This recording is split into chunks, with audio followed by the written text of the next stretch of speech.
Kalau mau pernikahan Anda harmonis, maka jangan andalkan pasangan Anda.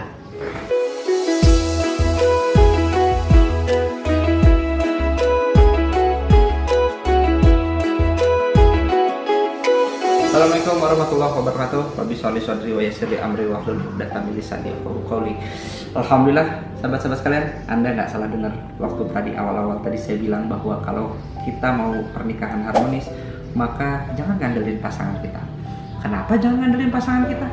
Karena ketika kita sedang mengandalkan pasangan kita, ini kan kita berarti sedang menuntut pasangan kita untuk melakukan kebaikan pada kita, kan? Kita sedang menuntut seseorang yang tidak bisa kita kontrol isi pikirannya, yang tidak bisa kita kontrol isi perasaannya, yang tidak bisa kontrol perilakunya untuk melakukan apa yang kita mau.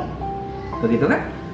Andai pun ada ilmunya tentang bagaimana cara mengontrol isi pikiran, perasaan, dan tindakan pasangan kita, let me ask you one question.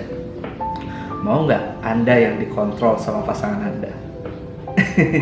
Jelas nggak mau, karena itu adalah salah satu bentuk kemerdekaan kita untuk berpikir, merasa, dan bertindak. Betul?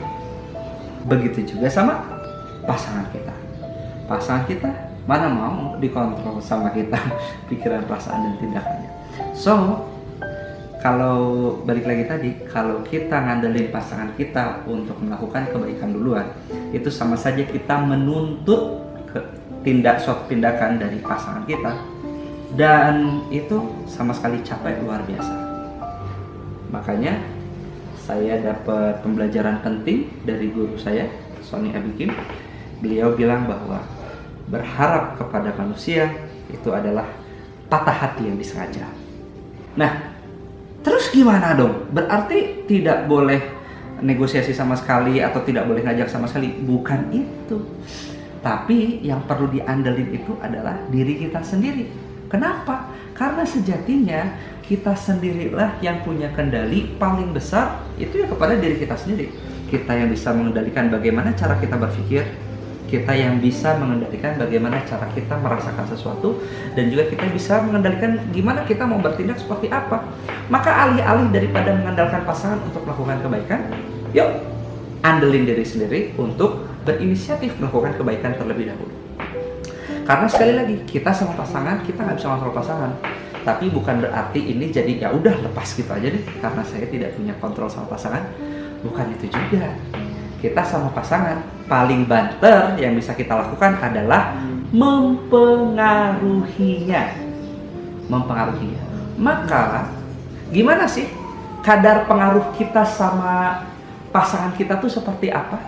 Nah, kan itu tergantung dari apakah pasangan kita itu merasa kita tuh care apa enggak kan sama dia, kan?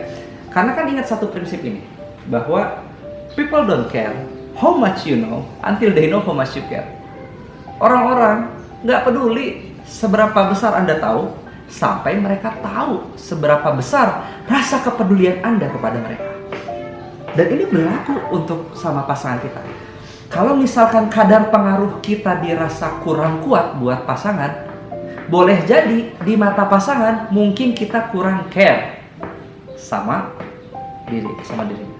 So, kalau kita udah tahu prinsip ini tadi nih, what we need to do, show your care.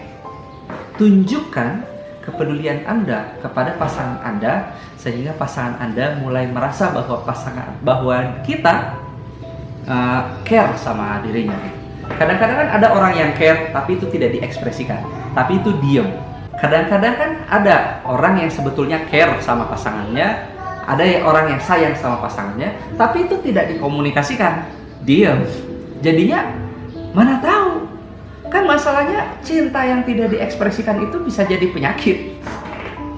Nggak ada yang tahu, kecuali sampai kita sendiri betul-betul merasakannya, kan? Jadi begini, kalau misalkan kita mau ningkatin pengaruh kita, maka kita perlu ngandelin diri kita sendiri dulu untuk showing our care kepada pasangan kita. Maka ketika kita melakukan hal seperti itu, tingkat pengaruh kita kepada pasangan insya Allah bisa naik.